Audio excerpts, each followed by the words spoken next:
Então nós fomos lá para trás e ele foi e ministrou cura em mim. E ele falou bem assim, ele olhou nos meus olhos, ele falou: creia que você vai ser curado hoje. E eu fiquei pensando, eu falei: eu creio.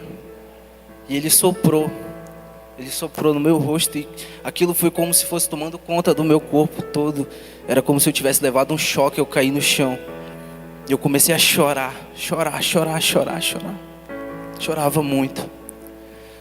Só que quando eu acordei, eu olhei, meus familiares estavam ao meu redor, minha esposa, minha mãe e um amigo.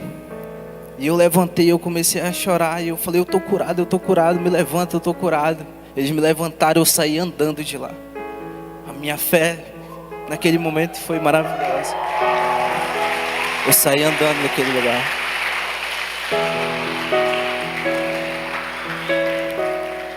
Mas quando eu cheguei em casa, ele falou que a fé era uma atitude, eu tomei essa atitude. Eu tirei o gesso.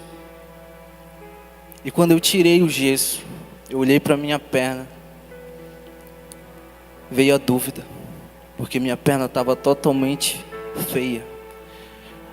Meu calcanhar tinha inchado, minha perna estava fina e toda ferida.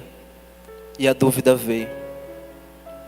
E eu comecei a duvidar, será que eu estou curado mesmo? Eu tinha saído andando de lá, eu estava curado.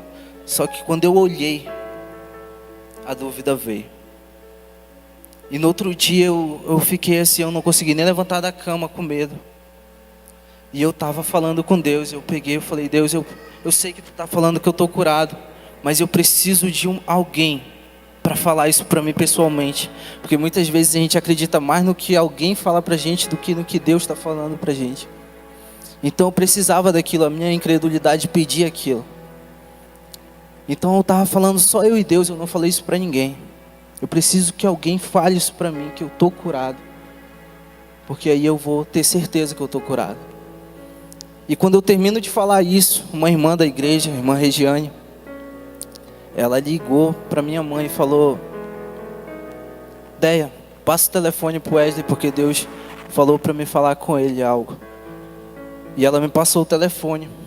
E ela falou bem assim: eu estava tirando meu tempo sozinho com Deus e Deus acabou de me revelar algo para falar para ti hoje. E ela falou bem assim: Deus falou que tu foi curado. E quando ela falou aquilo, eu comecei a chorar. Eu falei: caraca, não deve ser tanta coincidência. Eu estava falando só com Deus. Deus falou com ela mesmo. E ela falou: mas tua cura é gradativa, porque Deus precisa fazer algumas coisas na tua vida. E ela falou: mas pega o teu violão, porque Deus quer derramar uma unção nesse lugar aí. Pega o teu violão e começa a louvar o Senhor, começa a adorar, que Deus quer derramar uma unção aí. E eu peguei meu violão, com uma falta de fé um pouco também, mas eu obedeci. E quando eu peguei o violão, eu comecei a tocar. No primeiro toque do violão, pareceu que algo entrou naquele lugar e saiu arrebentando tudo. Eu não consegui mais cantar. Eu tentava cantar, só saía outra coisa que eu não entendia direito. A minha mãe começou a falar em línguas, a minha esposa começou a falar em línguas, a minha cunhada começou a falar em línguas. E eu fiquei: caraca, o que está acontecendo? Será que eu estou ficando doido? Todo mundo está ficando doido aqui. Eu estou sentindo um negócio estranho. Eu nunca tinha sentido a presença de Deus tão real como eu senti naquele dia. E aquilo aumentou minha fé. Eu falei: caraca, eu estou curado mesmo. E eu comecei a pular, eu levantei, eu estava com o violão tocando. Mas ao mesmo tempo eu comecei a pular e elas olharam com a perna. Eu comecei a pular. Eu falei: eu estou curado. E desde então eu comecei a fazer as coisas que eu tinha que fazer. E amigos começaram a ir em casa. Inclusive um que eu vendia droga com ele. Nesse dia ele foi em casa porque ele achou que eu estava agoniado, que eu estava há muito tempo sem fumar. E ele achou que eu estava agoniado para fumar alguma coisa. Ele levou lá em casa.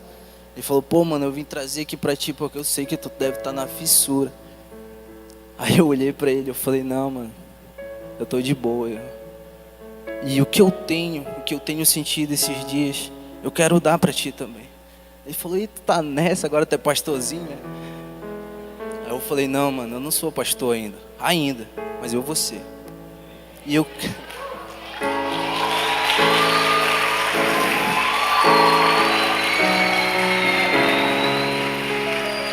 E eu falei para ele bem assim: e eu creio que tu também vai ser.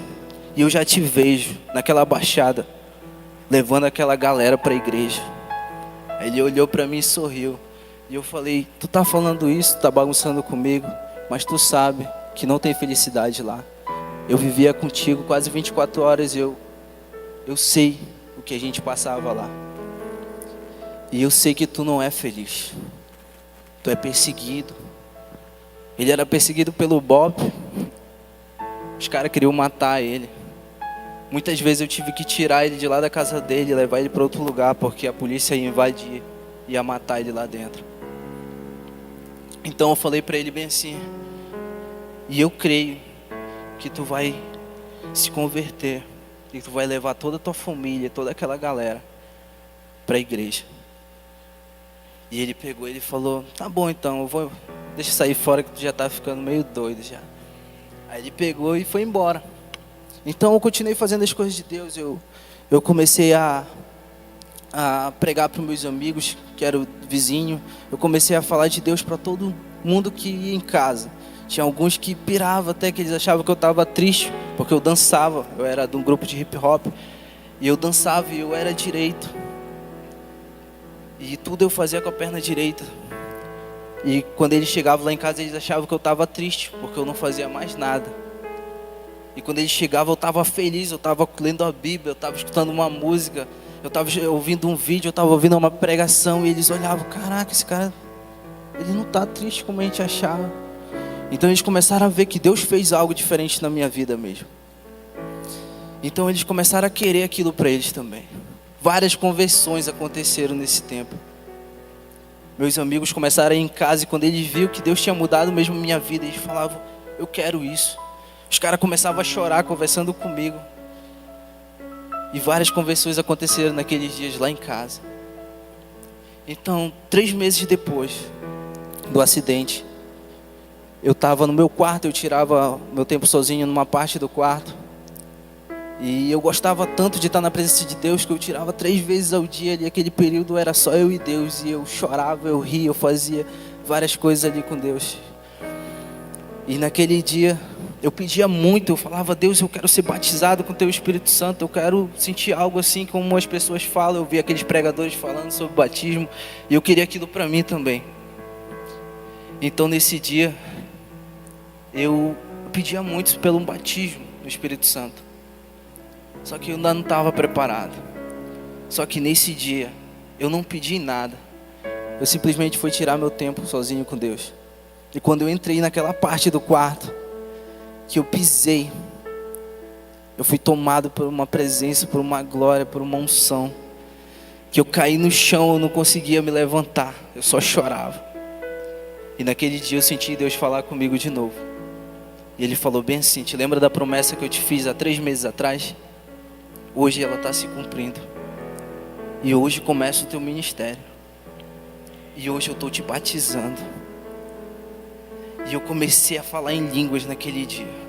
Eu não sabia o que eu falava, mas aquilo me deixava feliz. E era como se eu estivesse levando um choque que eu não conseguia me controlar. Eu saí correndo para perto da minha mãe, perto da minha esposa. Elas começaram a chorar e eu fiquei: caraca, o negócio está forte, eu não consigo nem ficar em pé. E engraçado que eu estava escutando um reggae, um reggae evangélico, mas era um reggae e eu falei: caraca, eu escutava um monte de adoração, eu não conseguia fazer isso. Num reggae eu estou viajando aqui. Então nesse dia eu fui para o Tadel. E nesse dia eu fui consagrado como líder de célula. E eu comecei meu ministério.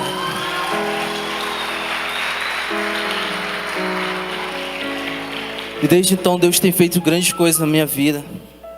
Tem feito maravilhas mesmo. Deus tem mudado a minha vida. Eu estou há mais ou menos 1 ano e 3 meses sem fumar, sem beber, sem fazer nada. Para um cara que não conseguia um dia. Então só Deus para fazer isso mesmo. Só Deus para fazer maravilhas como Ele fez na minha vida. E assim como Ele pode fazer na vida dos teus amigos, dos teus parentes, aquelas pessoas que precisam de Deus. E na tua vida também. Quando a gente se deixa ser usado por Deus, Ele faz maravilhas na nossa vida. E eu sou testemunha disso.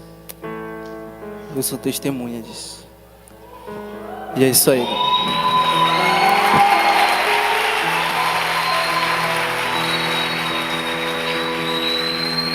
Aleluia! Glória a Deus.